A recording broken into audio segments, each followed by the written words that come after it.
the great Gildersleeve.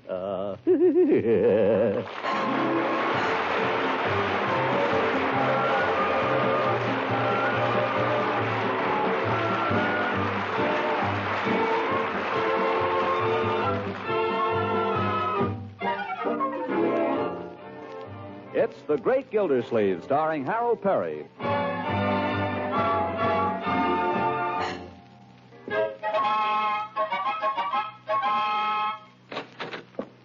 Unky, now you simply got to come out. Let go. Oh, come on, Unky. There's the most glorious sunset. Come out and look at it. I told you, Marjorie, I'll be out in my own good time. But you've been saying that all day, and it's getting dark. Come on. Oh, I haven't got my shoes on. Let me go upstairs. Oh, you don't need any shoes. Come out the way you are. And catch my death of cold? It isn't cold out. It's warm. It's wonderful. You love it.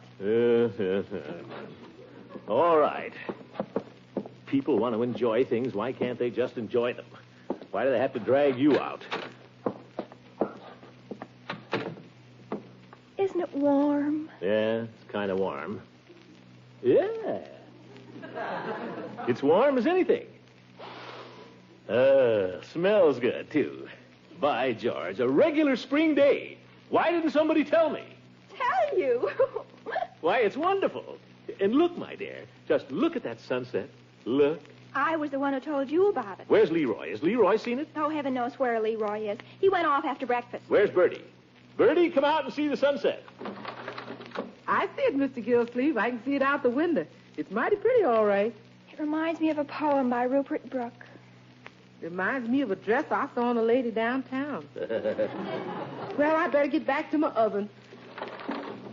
Ah, God, to see the branches stir across the moon at Grantchester. What's that? It's a poem. Who? By Rupert Brooke. I've been reading his collected works. Well, that's quite an undertaking. Stands the church clock at 10 to 3, and is there honey still for tea? Is there what? That's from the same poem. Oh.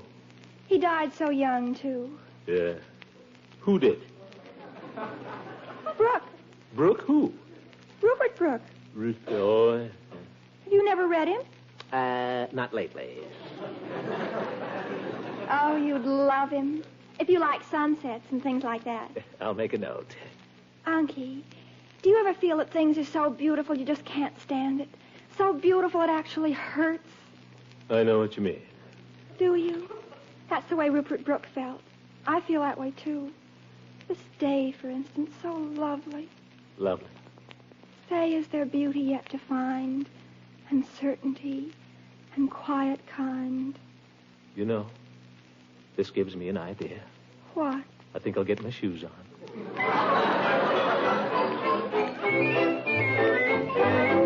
Yes, sir? Got an idea.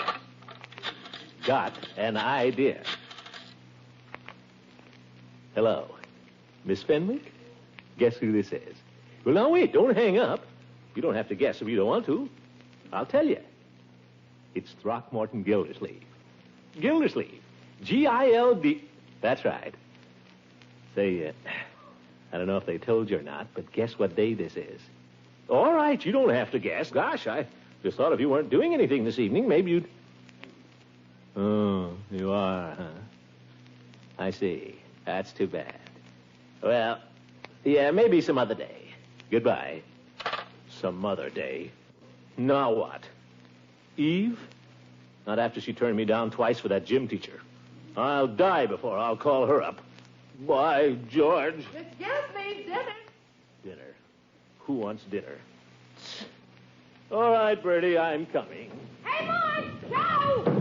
Leroy? I washed them. I'll clean my nails, too. What's for dinner, Bertie? Leroy, come back here. You can look at them if you want. Leroy, I think you might at least say good evening to your uncle. Hi, what do you want? Hi is not good evening. You want me to say it? Yes. Good evening. Good evening. Dinner is served. Yeah, I know. Wait for your elders. Sorry. What are you doing that for? I'm pulling out your chair for you. You needn't overdo it. Perfectly capable of pulling out my own chair. Marjorie? Yes? Good evening. Good evening. Put away the book, young lady. We do not read at the table. Well, it's Rupert Brooke. I was just... I don't care if it's Edgar A. Guest. It's not polite to read at the table. Now put it away and join in the conversation. Go ahead and start some.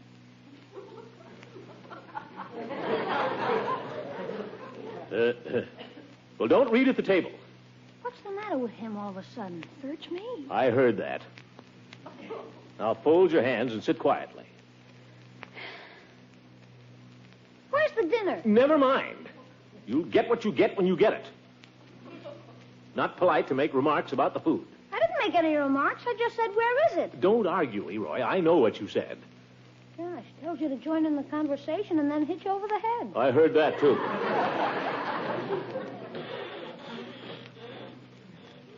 Well, Bertie?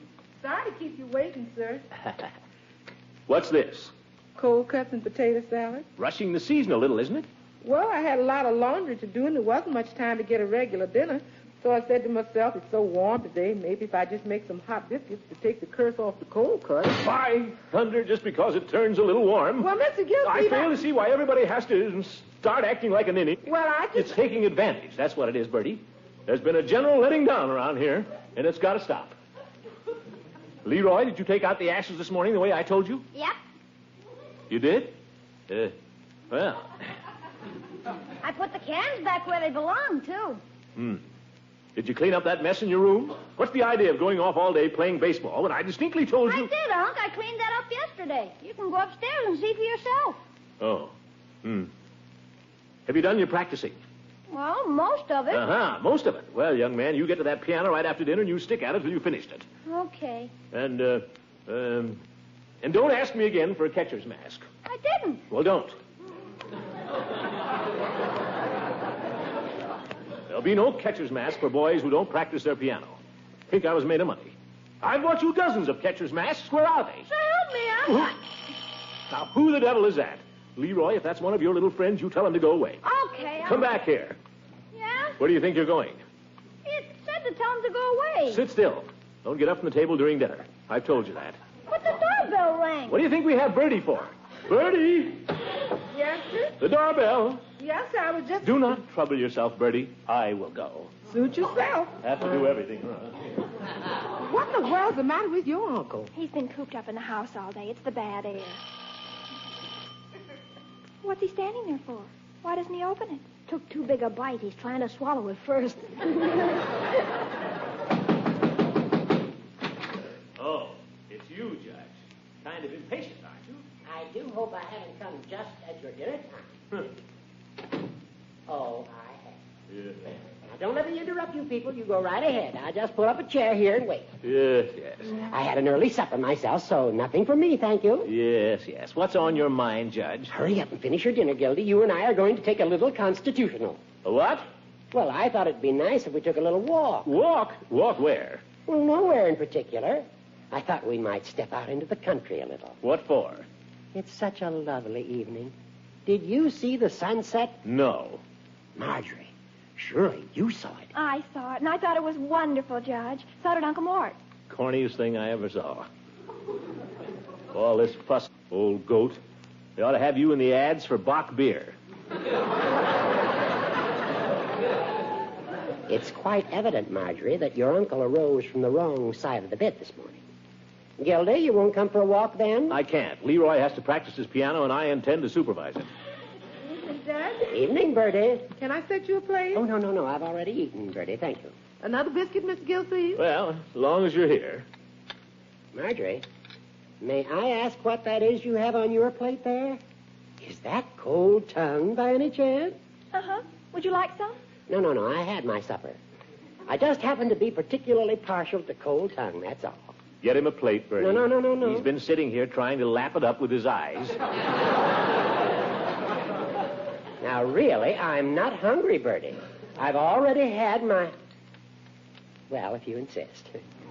One piece, then. A little potato salad to wash it down? Well, a smidgen, possibly. I'm really not hungry. How about a biscuit? They're nice and hot. Oh, they look awfully tempting. Oh, give him the works, Bertie, and bring him a bib.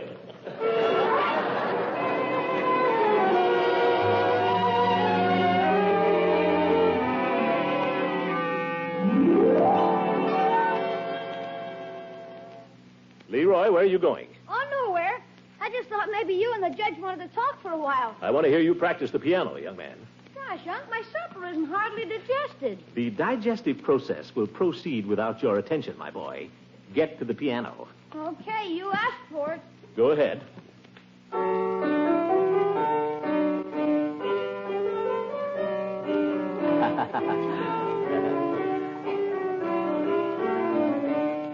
Very nice. Pretty melody, nicely played. Wait a minute. I've heard that darn piece 1,000 times, Leroy. So have I. Weren't you playing that piece 2 years ago, my boy? Yep.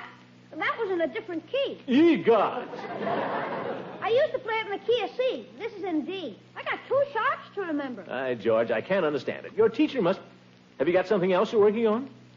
Well, nothing but my new piece. Your new piece? What's that? Some symphony. Well, get it out. Let's hear it. Only been working on it about a week. Come on, let's hear it.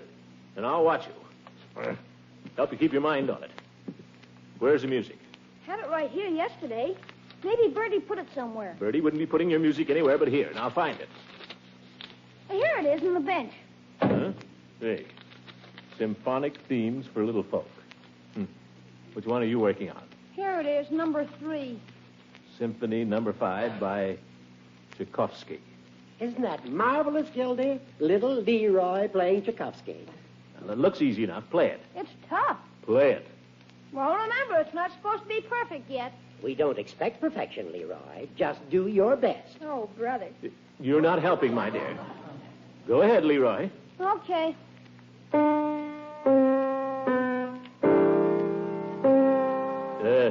Tchaikovsky 5th? That doesn't sound familiar. Give him a chance, Gildy. The familiar part probably comes later. How does that go again?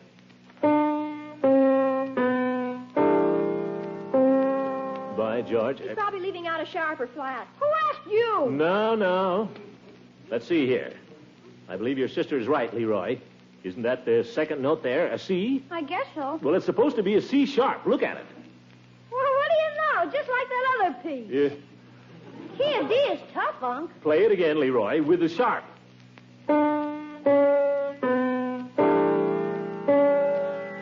of course, that's the 5th Symphony. One of my favorites. Go ahead, Leroy. No. Start over, and this time keep going. Okay.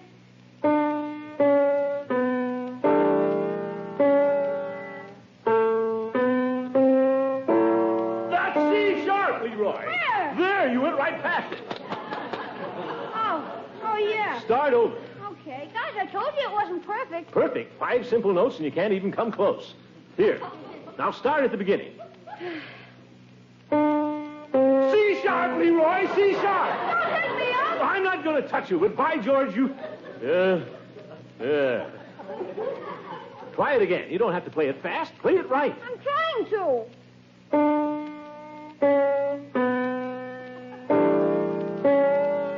You've lost the rhythm now, Leroy. Da, da, da, da, da. It's easy enough for you. You know the tune. Well, whether I know it or not, all you have to do is count. 1, 2, 3, 1, 2. Doesn't Miss Roots teach you how to count? Sure. Well, count. I don't know how. Yeah. Well, try. Okay. 1 and 2 and 3 and 4 and 1 and 2. Can't you play and count at the same time? She makes you count 2 measures before you start. Well, that sounds idiotic, but go ahead. Do it her way. 1 and 2 and 3 and 4 and 1 and 2 and 3 and... C sharp, Leroy. Ye gods, C sharp, C sharp. Ye gods, the black one. Oh, God! You got me all mixed up. How can I play when you stand there hollering at me? By George, 3 years I've been spending good money on your music lessons. 3 years, $2 a week every week. That's over $100 a year. $300 down the drain. I'm sorry, young. Stop sniffling. Well, this is the end, that's all. I'll tell Miss Roots when she comes tomorrow. No more. Now, Gildy, I think you're being a little hasty. You just heard him. It's obvious the boy has no musical talent whatsoever. I can't understand it. With his background, we're a musical family, Judge. But with 3 years of teaching, if he can't do any better than that, well, I don't like to say this, Leroy, but you can't make a silk purse out of a sow's ear. You mean, no more music lessons? Precisely. But don't let me catch you feeling good about it.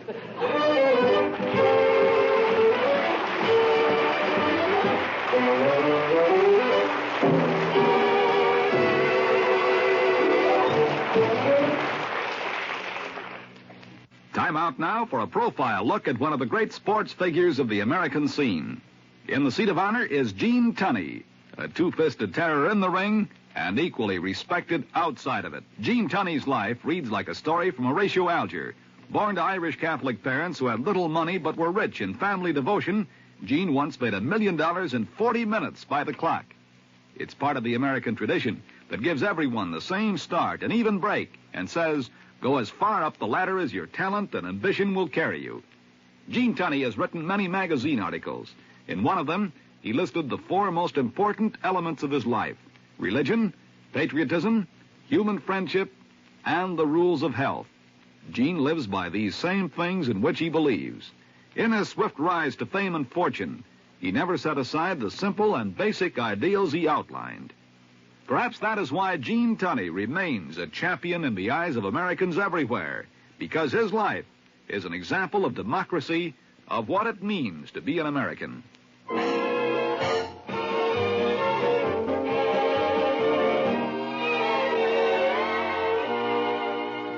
Now let's get back to the great Gildersleeve. Leaving his office a little early, he hurries homeward, but stops on his way to rush into Peavy's pharmacy. Hello, Mr. Gildersleeve. What can I do for you this fine day? Peavy, quick. Let me have a nickel, will you? Got to make a phone call. Nickels? I got a special on nickels today, 5 for a quarter. I've got no time for your little jokes. I've got to make this call in a hurry, Peavy. Well, here you are, Mr. Gildersleeve. Yeah, thanks. Darn booth. May I make a suggestion, Mr. Gildersleeve? If you slip off your top coat, you could get in quite easily. There's no time for that.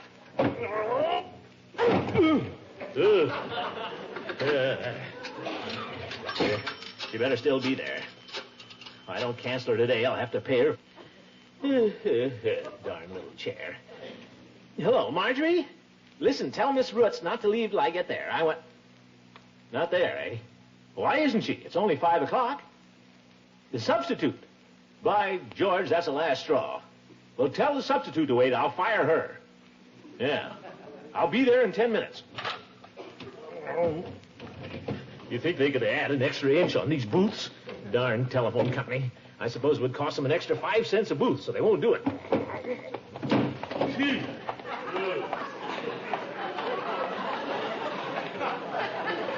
Here, Peavy, here's a dime. Give me another nickel and we're square. Yes, sir. Going to make another call? No. Oh, then the first call was successful, I take it. Yes. Call you didn't care to make from the office, evidently. It was nothing of the kind. This was strictly business. Mm-hmm. Mr. Gildersleeve, the amount of business that's transacted from that phone booth every year, particularly in the spring. This has nothing to do with spring. I was calling about Leroy's music teacher, if you must know, and I see you must. Oh. Come on, give me my nickel. Your nickel? Oh, yes. Gracious, I must have put it in my pocket. Yeah. Here you are. Can I serve you in any other way, Mr. Gildersleeve? No, thanks. I've got a special on tonic. Then I suggest you take some.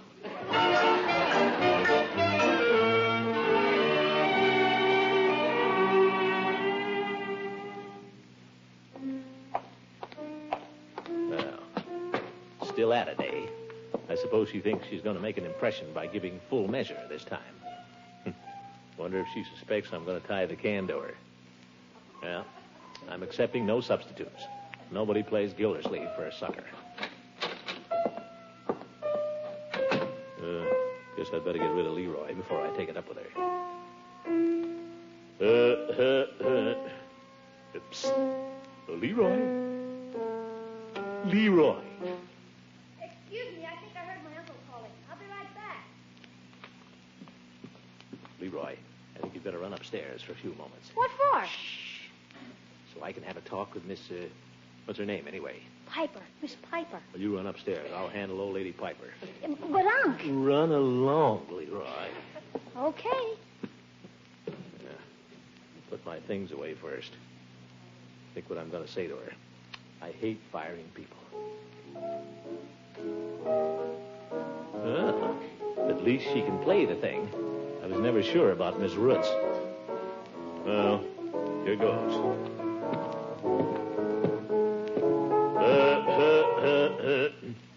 Huh? How do you do? You're Mr. Gildersleeve? You're the piano teacher? Oh, yes. But I have to explain about that. You see... Why, you're young enough to be taking lessons yourself. Oh, I'm not so young. I've been teaching for 2 years, but not in Summerfield. Not in Summerfield. No.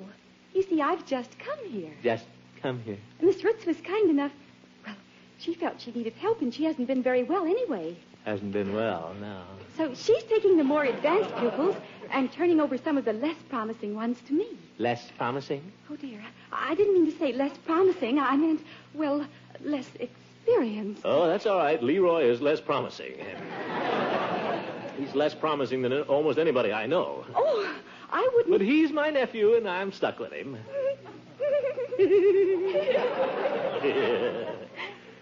Well, let's sit down and talk this over.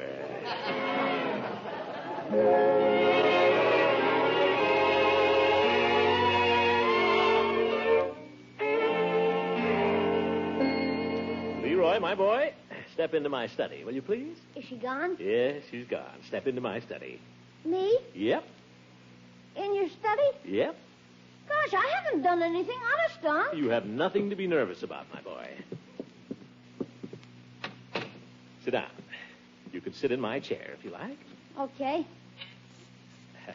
Try not to make it squeak. Just sit still, huh? Okay. I've been thinking about that catcher's mask, Leroy. I've decided you should have it. Yeah?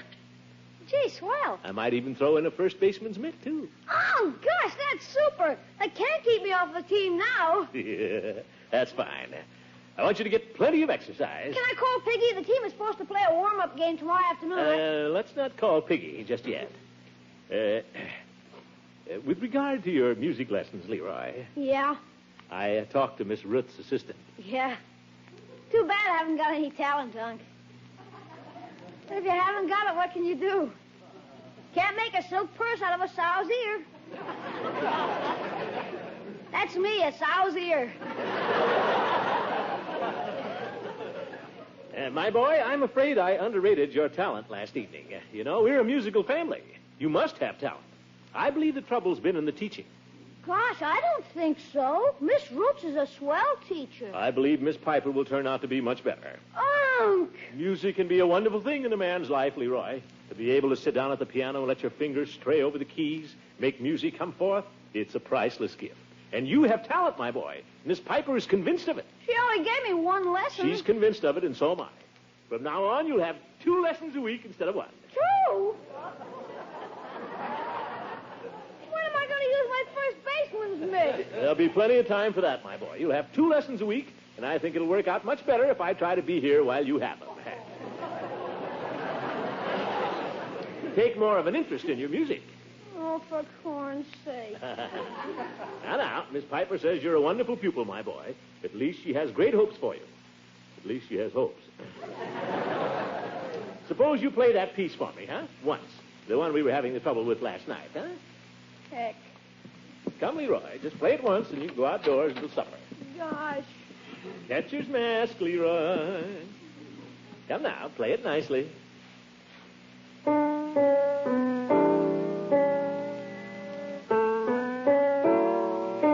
Bravo, Leroy. Beautiful. Yes, sir. She's a real teacher.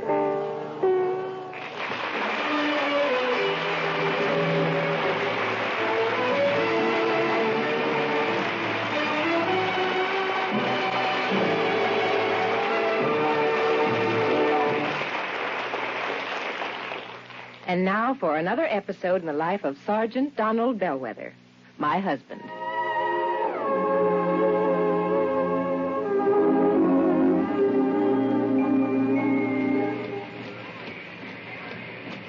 Hi, honey. Did you fix the windshield wipers? I sure did, Reba. How's that? Oh, you fixed him. Good for you, Donald. Thank you, my dear. Well, that's that. Now, if it rains, we're prepared for it, huh? I feel better now. Oh, me too. A driver has to see the danger if he expects to avoid it. That's right. And also keep the back and side windows clear in rain and snowy weather. That's right. Oh, how about the horn? The horn? The horn doesn't work, Sergeant. Aren't you going to fix it? No, I don't think so. Frankly, Reba, I hate horns. Whenever there's a traffic jam, the first thing some guys do is blow their horn. Which does absolutely no good. Of course not. All it does is jar everyone's nerves. No, I don't think I'll fix the horn. Oh, but now wait a minute, Don. Look, supposing we're driving along and suddenly we see a youngster on his bicycle headed right out into the street. Sounding that horn will warn him and possibly avoid a tragic accident. Yes, that's true, but... Or supposing we're driving on the highway, and just as we're about to pass a car, that car decides to pull out into our lane and pass the car ahead of him. He obviously doesn't see us, and he won't hear us shout. But one little beep on that horn, and he'll automatically scoot back and avoid a collision. Reba, you've convinced me. Even though it can be a nuisance, the automobile horn is a necessity. Then you'll repair it? Immediately. Oh, that's my Donald. That's my doll.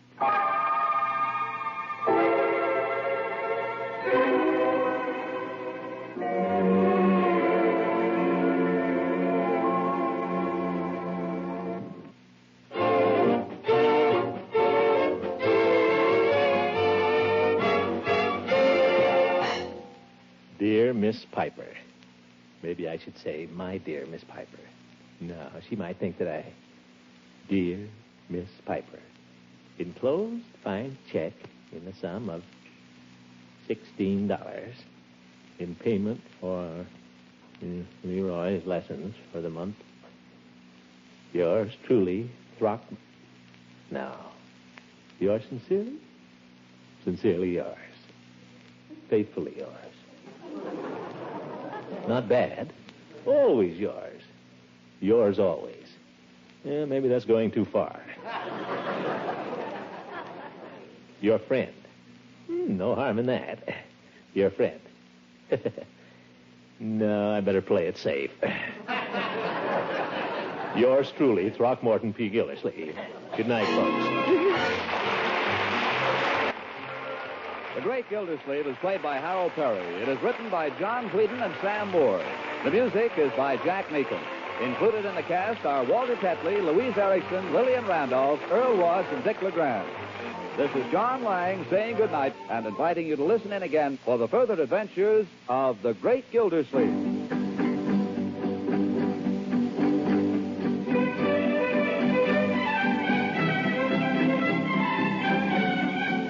Great Gildersleeve has come to you through the worldwide facilities of the United States Armed Forces Radio and Television Service.